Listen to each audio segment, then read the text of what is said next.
Fast foodning zararli tomonlari.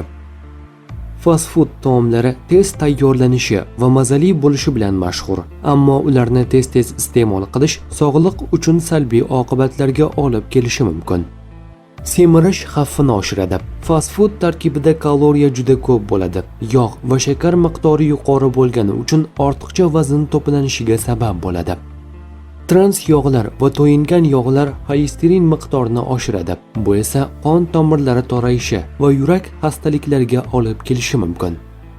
Gazli ichimliklar, shirin desertlar va oq undan tayyorlangan mahsulotlar qondagi shakarni tez ko'taradi. Uzoq muddatda ikki turdagi diabet rivojlanish xavfi mavjud. Kletchatka kam bo'lgani sababli ich qotishi kuzatilishi mumkin. Oshqozon va ichak faoliyati yomonlashadi.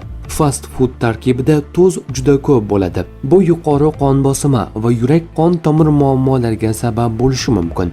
Yog'li va yuqori glikemik mahsulotlar ayrim odamlarda husnbuzarlarni ko'paytirishi mumkin. Fast food qisqa vaqt energiya bersa ham keyinchalik charchoq va holsizlik hissini keltirib chiqaradi. Fast food o'rniga nimalarni iste'mol qilish mumkin? Sabzavot va mevalar, uyda tayyorlangan ovqatlar, qaynatilgan va pishirilgan go'sht, yorma va dukkakli mahsulotlar, toza suv va tabiiy ichimliklar.